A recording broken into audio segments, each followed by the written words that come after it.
সজীবদের জয়রে বিয়া করাইছে, ক্ষমতায় থাকা সত্ত্বে জামাই গেছে গা, বউ গেছে গা। ইহুদি একটা বিয়া করাইছে, কিছে বউ গেছে গা। এই মিথ্যা কথা কইতেছি না, বাস্তব কথা কইতেছি। মাইয়ারে বিয়া দিছে, জামাই গেছে গা। আচ্ছা কোন একটা মহিলা এত ক্ষমতা থাকা সত্ত্বেও মেয়ের জামাই গেছে গা আর ছেলের বউ গেছে গা? আচ্ছা যত ক্ষমতায় থাকুক এর অন্তরে কি শান্তি আছে? বিশাল ক্ষমতার মালিক, এমন ক্ষমতা যে উপমহাদেশের মধ্যে কয়েকজন লিস্টের ক্ষমতা, এশিয়া মহাদেশের মধ্যে যদি ধরন যায় একজন, এরকম ক্ষমতাসীন একজন মানুষ যার মাত্র একটা ছেলে একটা মেয়ে। কয়টা ছেলে কয়টা মেয়ে? একটা ছেলে একটা মেয়ে।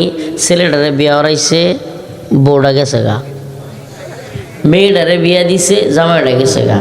আচ্ছা কইছে হুজুর, আমারে কইতেছে জেলখানায় ওই ভাই, নাম বলতে চাচ্ছি না, ওই ভাই আমারে বলতেছে, আচ্ছা নাম কই বলে, খালিদ সাইফুল্লাহ ভাই, আমার পাশের রুমে থাকতেন, উনিও আলেম। বলতেছে হুজুর কইছে দেখি ওই লোক কতটুকু শান্তি, আর বিশাল ক্ষমতা থাকার পরেও ওই লোকের কি শান্তি আছে? আমি কইছি না ভাই, এটা কেমনে সম্ভব?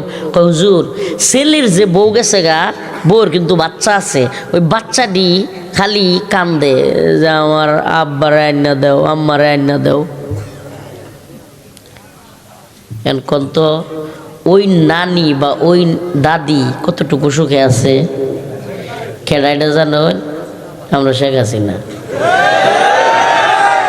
সজীবদের জয়রে বিয়া করাইছে, ক্ষমতায় থাকা সত্ত্বে জামাই গেছে গা, বউ গেছে গা। ইহুদি একটা বিয়া করাইছে, কিছে বউ গেছে গা। এই মিথ্যা কথা কইতেছি না, বাস্তব কথা কইতেছি।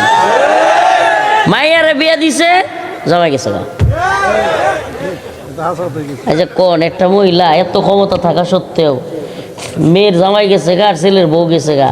আচ্ছা যত ক্ষমতায় থাকুক এর অন্তরে কি শান্তি আছে? কথা কই না কেরে? এর চাইতে তো আল্লাহ মাফ করুক, কথাটা যদিও কেমন শোনা যায়, এর চাইতে হ্যাঁ প্রধানমন্ত্রী তা অবস্থায় আমরা জেল থেকে কি শান্তিতে আসলাম? আমাদের অন্তরে আল্লাহ প্রশান্তি দিতেন কে? কে? আমি চ্যালেঞ্জ করলাম, আপনার এলাকায় যেই লোকটা বেশি জমির মালিক, এই লোকটার চাইতে কম জমির মালিকটি বেশি শান্তিতে আছে। মিলাই দেন যে কই আর কথা না। আর যদি মিলাই না পারো, ময়মনসিংহ শহরের কিংবা ঢাকা শহরের বড় লোকটির বারাত গিয়ে দেখবেন, হ্যাঁ রে বাপরে, এটি রোগের অভাব নাই, আর এটা খাইতারতো না, এটা খাইতারতো না। চিংড়ি খাওয়া যাবে না, অ্যালার্জি। গরু খাওয়া যাবে না, অ্যালার্জি। এটা খাওয়া যাবে না, ডায়াবেটিস। আরে বাপরে, সব খাওয়ার মনে আল্লাহ খালি আমরা লাগিয়ে দিছে।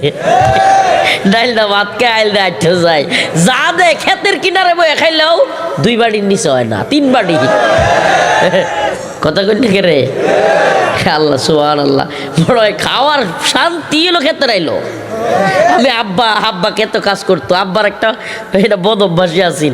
আব্বা এত কাজ করতো কৃষিকাজ, আব্বা খেতে রাইলো বয়ে খাইতো। আমি যেইভাবে গাবলা দেয়া পাতাত করে লইয়া বাদ যাইতাম, আর খেতে রাইলো আব্বার লয়ে খাইতাম। ও মা, যেই দিনই খেতে রাইলো বয়ে খাইতাম, বেশি খাইতাম। এটা আমি জানি না আপনার রয় কিনা, আমি এখনো বায়ে বা কেউ কাজ করলে বন্ধ খেতে বয়ে খাইলে কামলার লগে বেশি খাইতে পারি, বাড়ি তো তৈরি খাইতে পারি না। সুবহানাল্লাহ, সুবহানাল্লাহ বলবেন না? এই প্রশান্তি দেওয়ার মালিক কে? বলেন না, এই প্রশান্তি দেওয়ার মালিক কে? সবই তো করেছেন তিনি, যেন উপাসনা করি তার। সুবহানাল্লাহ, সব কিছু করছেন কে?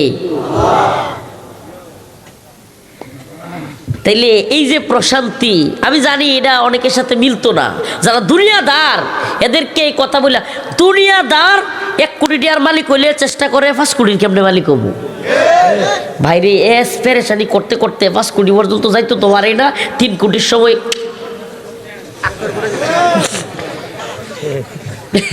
যাইবো কয় কোটি পর্যন্ত?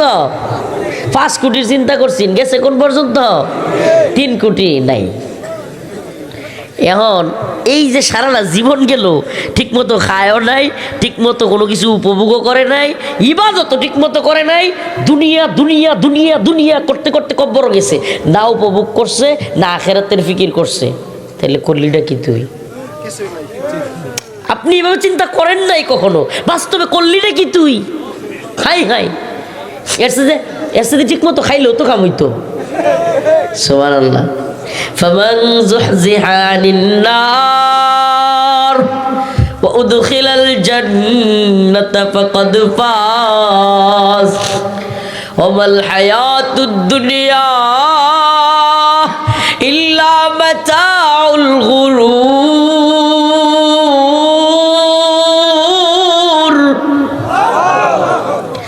আল্লাহ বলেন জান্নাতের মধ্যে যখন তুমি প্রবেশ করবা, ওই নাজ নিয়ামত যখন তোমার সামনে ভাসবে, হুরুন আইন,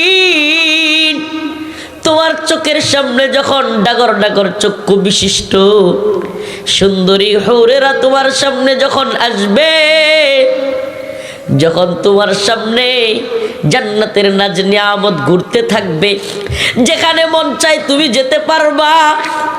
এই দুনিয়া কিন্তু এক ধরনের জেলখানা। কি খানা? কথা কই না কে?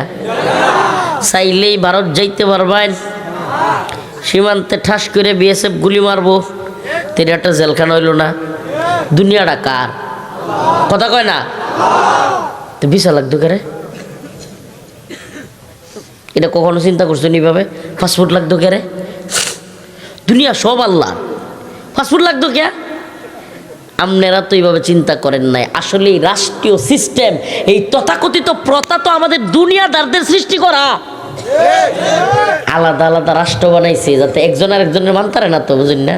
হ্যাঁ, আমরা 5 জন হুজুরি একজন আর একজনের মানতারি না।